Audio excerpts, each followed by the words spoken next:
கொத்தனாரா இருந்தாலும் இந்த மனுஷன் 3 பிள்ளைங்களையும் கஷ்டப்பட்டு படிக்க வச்சிருக்காரேப்பா.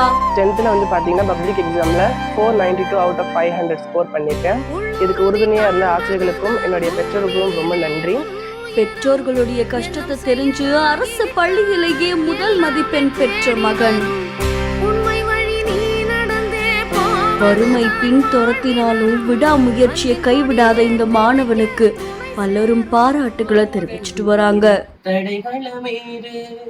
மறுமோ தானா நிலை எல்லாமே தன்னாலே போராடு நீயே அறமுண்டாகும் மண்மேலே மீதி இருள் நீ கடந்தால் காலை ஒளி வாசல் வரும் தோளில் நம்மை ஏந்தி கொள்ளும் நமக்கான. தமிழகம் முழுக்க 10ஆம் வகுப்பு பொதுத் தேர்வுடைய முடிவுகள் வெளியாகி இருக்க நிலையில அரசு பள்ளி மாணவர்களுமே நல்ல மதிப்பெண் பெற்றிருக்காங்க. அந்த வகையில விழுப்புரம் மாவட்டம் மரக்காரம் அடுத்த இருக்கக்கூடிய மஞ்சங்குப்பம் கிராமத்தை சேர்ந்தவங்க தான் பன்னீர்செல்வம்.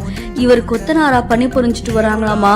இவருக்கு திருமணமாகி 2 மகன்கள் மற்றும் ஒரு மகள் இருக்காங்களாம். கடைசி மகனான ஜெகதீஷ் அப்படின்றவங்க அரசு பள்ளியில படிச்சுட்டு வந்திருக்காங்க. இப்ப நடந்து முடிஞ்ச 10ஆம் வகுப்பு பொதுத் தேர்வுல 500க்கு 492 மதிப்பெண்கள் பெற்றிருக்காங்க. அது மட்டும் இல்லாம பள்ளியிலேயே முதல் மதிப்பெண் பெற்று பலரையும் நெகிழ வச்சிருக்காங்க. அப்பா கஷ்டப்பட்டு படிக்க வச்சிருக்காங்க, அக்காவும் அண்ணாவும் நல்லா படிச்சுட்டு இருக்காங்க, நானும் வீட்டுடைய கஷ்டத்தை தெரிஞ்சு படிச்சிருக்கேன் அப்படின்னு இந்த மாணவன் பேசினது பலரையும் நிகழ்ச்சியில ஆழ்த்திருக்கு.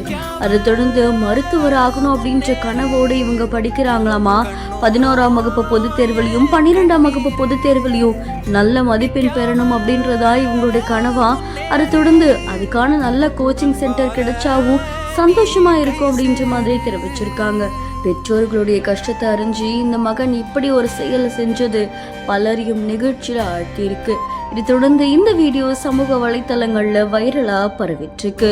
இந்த செய்தி தொடர்பான உங்களுடைய கருத்துக்களை கமெண்ட்ல சொல்லுங்க. மேலும் செய்திகளுக்கு பிஹேண்ட் ஃபாலோ பண்ணிக்கோங்க.